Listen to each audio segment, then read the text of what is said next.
This is going to be a brief discussion about ISO. So ISO represents the sensor sensitivity.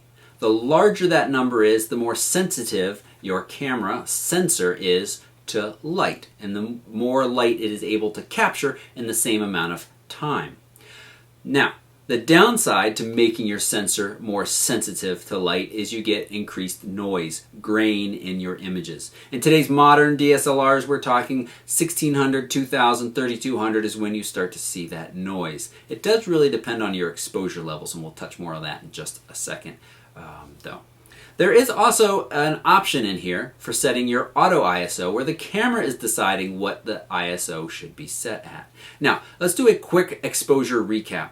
When you walk into a scene and you're about to take a picture, I think the first thing you should do is set your aperture for what you want to capture. Are you trying to isolate one person in a room, or are you trying to capture the whole room? So that's going to determine where you put your aperture. Next, you should set your shutter speed to make sure that you are capturing the room and crisp detail without any camera shake. There are a lot of exceptions to this. Maybe you want some movement, things like that, so we're not going to touch on those right now. But let's just say you want a fast enough shutter speed so that you're not going to get camera shake. And remember, let's say you're shooting with a lens at 24, your shutter speed should be at least your focal length, and with a crop sensor you have to multiply it by 1.6. So roughly you should be about 1/50th of a second if you're shooting with this lens at 24 millimeters focal length. Then you should look at your exposure. Is it accurately representing the room or capturing what you want it to capture? No? Then you need to change your ISO up or down. What you want to do is avoid pushing it up too high. And auto ISO, the reason I say to avoid that is it is very quick to jump to a higher level than you need and give you a noisier image. Whereas if you take a few moments or a few seconds after you practice some and get used to this, you can say, all right, I can adjust my shutter speed down a little bit, or I can open up my aperture a little wider, and then I don't need to go to that higher ISO level. The camera is very quick to jump up, as I said, and give you those noisier images. Now, there are exceptions to this. One, shooting videos. There are times where if you're shooting a video that's going to travel from dark to light area, or maybe you're just swinging it around, you're capturing a room and then you want to capture what's outside. You've just arrived at a gorgeous hotel room and you want to make sure everybody is jealous both of the inside and the view. Auto ISO is more appropriate in this circumstance because then the camera is going to adjust itself as you pan across the darkened area and then into the brightened area.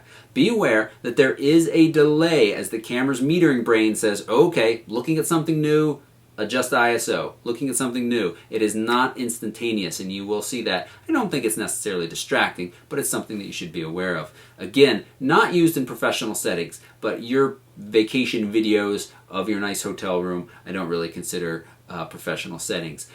In professional settings, the shot is set up, the light levels are very much controlled, the shot happens, and then everything's taken down and reset up for the next shot. The other place where it may be helpful to you, if you haven't had a lot of practice, is if you're going to photograph from a dark to a light area. And that, a great example is following a bride out of a church, dimly lit church. You've been taking pictures of her, and then you follow outside to the street where everybody's waiting and cheering and throwing rice, and suddenly it's midday sun and it's very bright. And during that transition, if you forget to adjust your ISO, you're going to have some really rough pictures once you step outside. Whereas if you let auto ISO do the job, it's going to help you make that transition a little bit more smoothly. And I might be willing to say for you all that it's worth that sacrifice. I still don't use ISO in those cases, but it took some bad examples of my own, of learning and saying, I have to really anticipate this change. I'm taking some pictures, the light level's changing, I'm changing my ISO, I'm taking some pictures of the light level, and on and on and on. But I have some pictures of, precious family pictures that were captured inside a museum that look wonderful, and then outside, and they're horrible because I didn't realize for the next half hour that I was still shooting at ISO 3200. With practice, you learn to watch for that and to anticipate.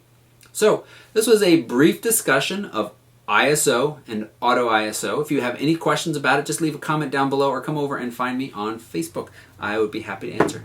Thanks so much for watching, and please subscribe.